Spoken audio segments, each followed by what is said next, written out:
Hello everyone, आप सब लोगों का मेरे चैनल बॉटनी सागर में बहुत बहुत स्वागत है।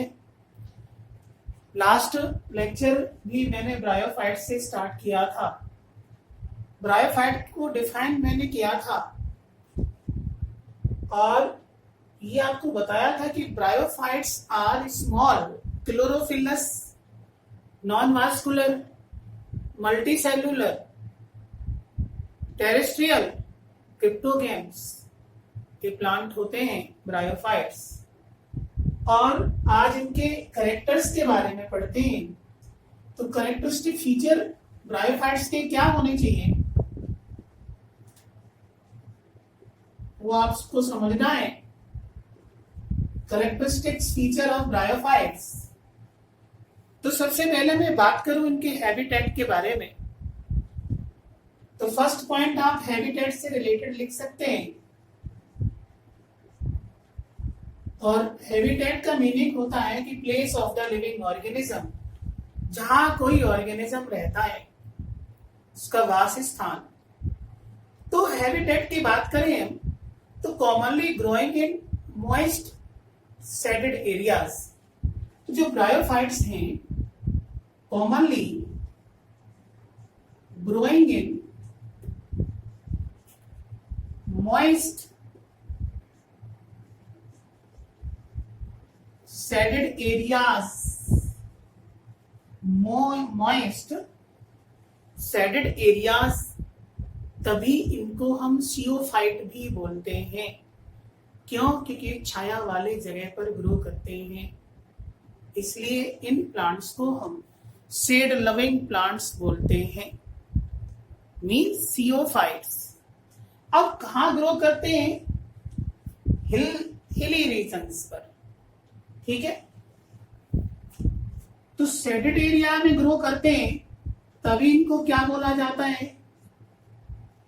सियोफाइट्स इनको बोला जाता है। और सियोफाइट का सीधा मीनिंग होता है शेड लविंग प्लांट्स। इनका ये एडेप्टेशन है। ये एडेप्टेशन में आगे इसका डिस्कशन होता है 12th में इकोलॉजी के अंदर, ठीक है। तो growing in moist shaded areas in the hills, कहां पर? In the hills. इसके बाद में they also grow in bank of streams, marshy ground, bark of trees and deep in the woods. Also growing, also grow in, कहां grow करते हैं ये? Bank of streams, bank of streams means जो water bodies के किनारे जो side होती हैं, ठीक है। झरना है, जैसे कोई प्रवाह है, तो उसके किनारे किनारे ये ग्रो करते हैं। तो bank of streams, marshy ground, दलदली वाली जगहों पर, marshy grounds,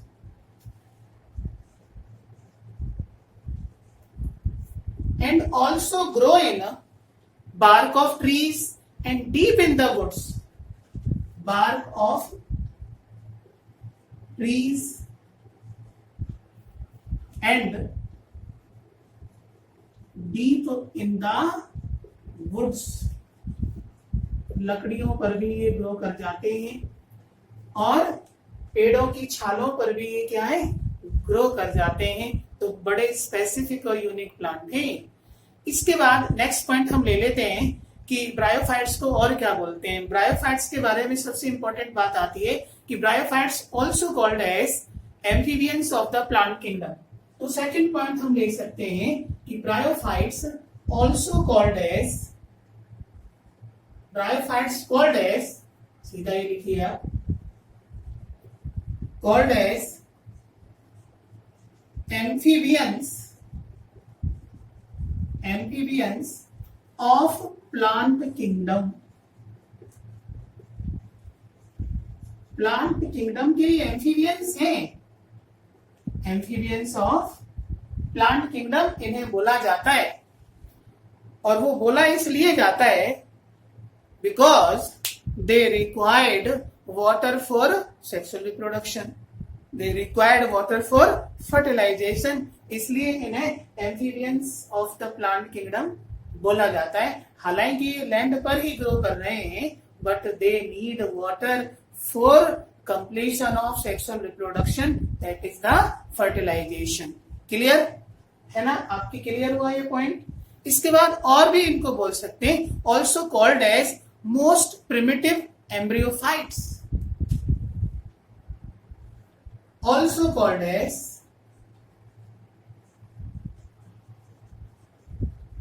most primitive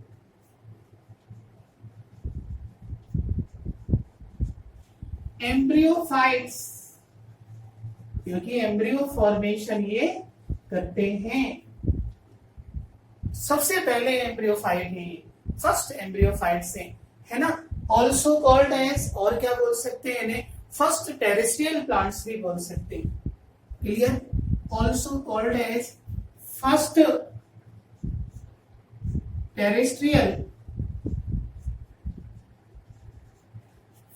terrestrial plants भी इनको हम बोलते हैं। और ये बोलने का जो रीजन है वो इसलिए है क्योंकि ये लैंड पर ग्रो करते हैं, लेकिन अपनी लाइफ साइकिल को कंप्लीट कर पाते हैं ये वाटर की प्रेजेंस में, है ना? क्योंकि इनकी जो एंथेरोजोइट्स हैं, जो इनके मेल गैमेट्स हैं, they swim with the help of water and reach to the female gamete and fertilized it. Clear? इसके बाद में इनको ट्रांजिशनल प्लांट्स भी बोला जाता है, also called as transitional plants between algae and land plants, between algae and true land plants, ऐसे बोल सकते हैं। ठीक है? तो also called as transitional plants, transitional plants between algae and true land plants. Clear? क्यों? क्योंकि ये दोनों के कैरेक्टरिस्टिक फीचर का एंजॉय करते हैं, लैंड प्लांट्स के कैरेक्टरिस्टिक फीचर का भी एंजॉय करते हैं और एक्वेटिक प्लांट्स के कैरेक्टरिस्टिक फीचर का भी एंजॉय करते हैं, इसलिए इनको ट्रांजिशनल प्लांट्स बोला जाता है। ये एल्गी को कनेक्ट करते हैं लैंड प्लांट से। क्लियर? क्योंकि आपने देखा है कि जो एवोल्यूशनरी सीक्वेंस है वो यही है कि एल्गी ज्यादातर क्या है? एक्वेटिक है, फिर ये प्लांट्स थोड़े बाहर आए, मीन्स वाटर बैंक पर आए। ठीक है? इसके बाद में ब्रायोफाइट्स डेवलप हुए, फिर टेडोफाइट्स, फिर जिम्नोस्पर्म एंड देन एंजियोस्पर्म। ये इनका क्या है? एवोल्यूशनरी सीक्वेंस है। अब यहाँ पर कुछ एक्वेटिक ब्रायोफाइट्स हैं, उनकी आप एग्जांपल लर्न कर सकते हैं। एक्वेटिक ब्रायोफाइट्स, क्योंकि they required water for fertilization, तो वाटर तो यह मीडियम की तरह वर्क कर ही रहा है, तो उसमें जो स्पेशली एक्वेटिक है उसमें एक आता है रिक्सिया फ्लूटेंस, एक प्लांट आता है रिक्सियोकार्पस नेटेंस, रिक्सियोकार्पस नेटेंस, और एक प्लांट आता है फोन्टिनेलिस। एक प्लांट क्या आता है? फोन्टिनेलिस। तो ये मोस्टली एक्वेटिक ब्रायोफाइट्स हैं, कंप्लीटली एक्वेटिक हैं। इसके बाद नेक्स्ट पॉइंट की बात करते हैं, इनकी प्लांट बॉडी। ठीक है? प्लांट बॉडी ब्रायोफाइट्स की मोर डिफरेंशिएटेड होती है then that of algae, means algae से ज्यादा एडवांस होती है इनकी plant body.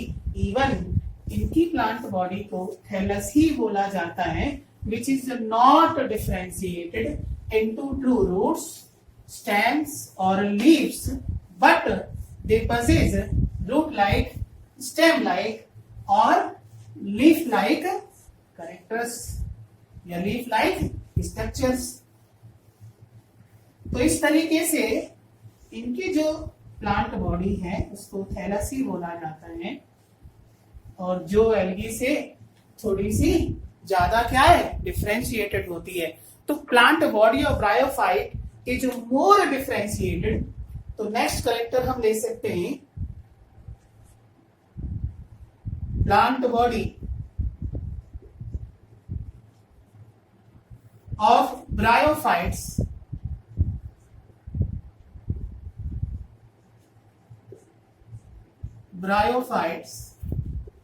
is more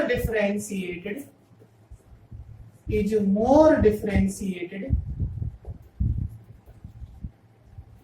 than algae, more differentiated than that of algae. Algae से ज्यादा डिफरेंशिएटेड इनकी प्लांट बॉडी होती है। It is thallus like. Plant body कैसी होती है? It is thallus like which may be prostrate or erect. Thallus like which may be prostate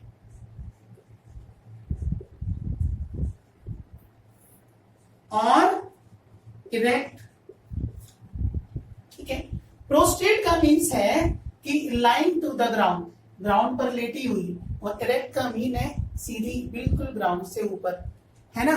तो इस तरीके की इनकी क्या है, थैलस होती है। दे लेक ट्रू रूट्स, दे लेक ट्रू रूट्स, स्टेम्स और leaves, but possess root like, stem like और leaf like structures, और leaf like structures इनकी बॉडी के अंदर मिलते हैं। Clear?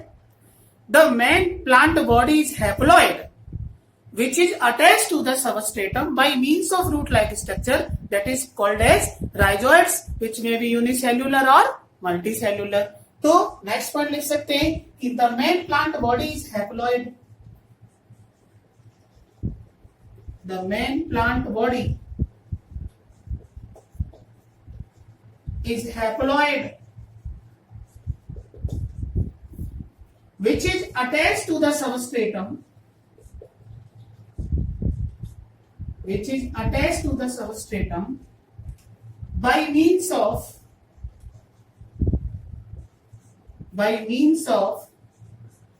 root-like structures, by means of root-like structures called as rhizoids,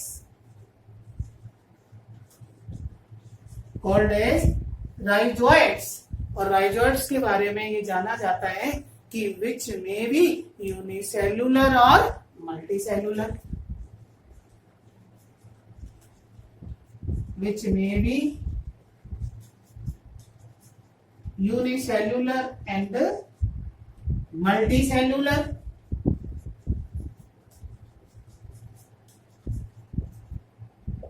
clear? इसके बाद में नेक्स्ट पॉइंट आता है इनका, the main plant body is gametophytic and haploid which is dominant over sporophyte.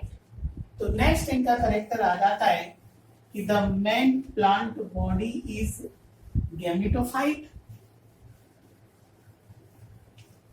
And haploid. भाई मैंने आपको बताया था कि प्लांट की लाइफ में दो जनरेशन होती है, one is known as gametophyte and other is known as sporophyte. तो वही बात हम कर रहे हैं। तो फिर तो यहां पर जो पॉइंट आ जाएगा कि the main plant body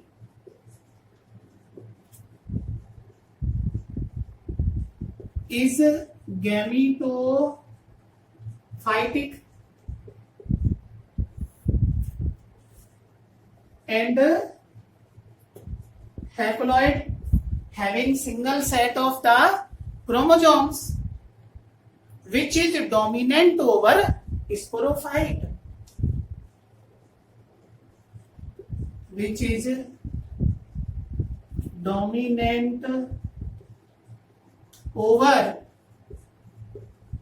sporophyte. और स्पोरोफाइट ऑलवेज डिप्लॉयड होती है एंड ऑलवेज स्पोर प्रोड्यूस करती है। और यहाँ पे एक बात और आप ध्यान से सुन लीजिए कि स्पोरोफाइट प्लांट की वो जनरेशन है जो ऑलवेज डिप्लॉयड होती है और ऑलवेज स्पोर प्रोड्यूस करती है। और स्पोरोफाइट की जो फर्स्ट सेल है उसको हम क्या बोलते हैं? उसको जाइगोट बोला जाता है। क्या बोला जाता है? इसको जाइगोट बोला जाता है। तो ये बात मैंने आपको लास्ट लेक्चर में भी काफी अच्छी तरीके से एक्सप्लेन की थी। ठीक है, इसके बाद में इसकी थैलस के बारे में देख लें। इनकी जो थैलस है मैंने बता दिया आपको कि थैलस के अंदर ट्रू रूट, स्टेम और लीफ नहीं होते, लेकिन इन जैसे स्ट्रक्चर्स पाए जाते हैं और ये सबस्ट्रेटम से अटैच्ड होते हैं with the help of root like structures, जिनको हम क्या बोलते हैं? राइजोइड्स बोलते हैं। ठीक है, थैलस मे बी प्रोस्ट्रैट और मे बी इरेक्ट। भाई या तो ग्राउंड पर बिल्कुल लाइन रहती है या फिर इरेक्ट हो सकती है। क्लियर? अब यहां मैं थैलस के बारे में जनरल आपसे बात करूं तो इनकी जो थैलस है उसकी डॉर्सल साइड पर सेक्स ऑर्गन प्रेजेंट होते हैं और वेंट्रल साइड पर राइजोइड्स एंड स्केल्स प्रेजेंट होते हैं। क्या? Rhizoids and scales. अब देखिए आप डॉर्सल का मतलब समझ रहे हैं? Upper surface. ठीक है, अपर सरफेस ये जैसे कि हमारा है पिछले वाली जो बैक साइड है दैट इज अपर सरफेस, वो डॉर्सल साइड है, और lower side that is front surface, ये वेंट्रल साइड है। ये इनकी बॉडी में। अब डॉर्सल साइड पर सेक्स ऑर्गन्स प्रेजेंट होते हैं और सेक्स ऑर्गन ब्रायोफाइट्स में ऑलवेज मल्टी सेल्यूलर होते हैं, जबकि एल्गियो में ऐसा नहीं देखा था आपने। एल्गियो के केस में एक्सेप्शनली कारा के अंदर और उडोगोनियम के अंदर ही सेक्स ऑर्गन मल्टी सेल्यूलर मिलते हैं, लेकिन यहाँ ब्रायोफाइट्स में sex organs are multi cellular and jacketed, means covered होते हैं पूरी तरीके से, है ना। और यही इनका एक टेरेस्ट्रियल कैरेक्टर्स भी हो जाएगा, इसी वजह से ये टेरेस्ट्रियल्स होकर के। और सेक्स ऑर्गनों में आप जानते हैं कि जो मेल सेक्स ऑर्गन है, female sex organ, male sex organ को क्या बोलते हैं? एंथ्रीडियम। फीमेल सेक्स ऑर्गन को क्या बोलते हैं? आर्किगोनियम। जो मेल सेक्स ऑर्गन है एंथ्रीडियम, ये मेल गैमेट्स प्रोड्यूस करते हैं, दैट इज कॉल्ड एज एंथेरोजोइड्स, जो ब्रायोफाइट्स में कॉमा से और बाइफ्लैजिलेटेड होते हैं।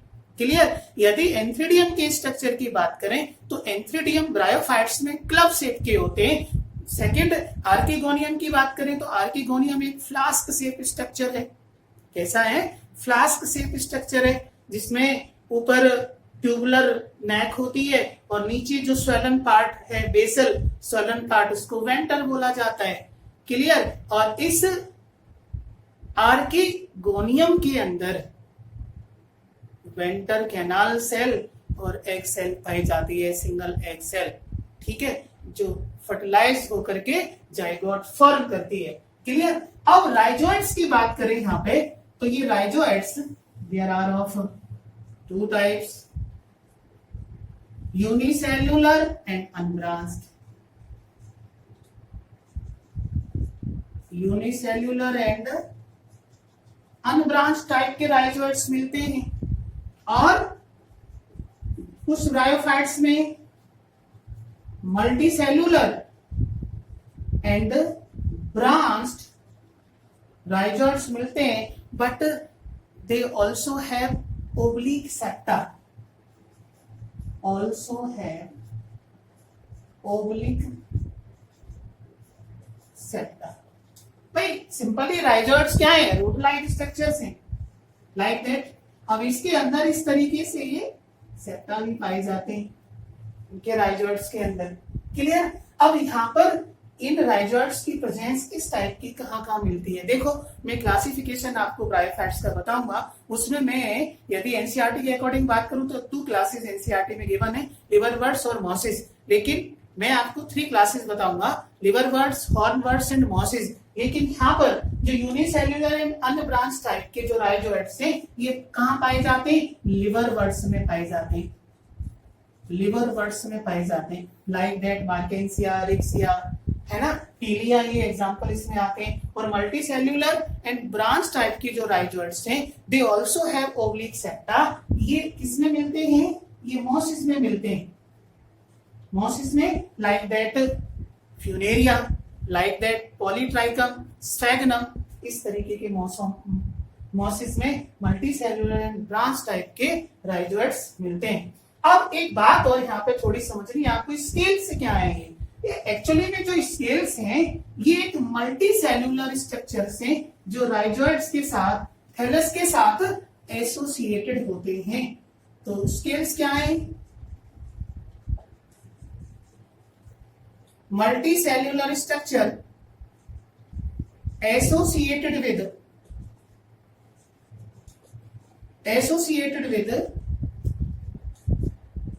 राइजोइड्स। और इनका जो सबसे बड़ा काम है स्केल्स का कि helps in the retention and conduction of external water, helps in retention and conduction of external water. They also protect the thallus from desiccation. They also protect thallus. They also protect the thallus from desiccation. मतलब thallus को ये dry up होने से भी क्या है, बचाते हैं। तो इस तरीके से थैलस को हम स्टडी करते हैं। और इवन मैं बात करूं कि जो थैलस है ब्रायोफाइट्स में, उसकी डोर्सल सरफेस पर सेक्स ऑर्गन प्रेजेंट होते हैं। ब्रायोफाइट्स में sex organs are multi cellular and jacketed. Sex organ कैसे होते हैं, मल्टी सेल्यूलर होंगे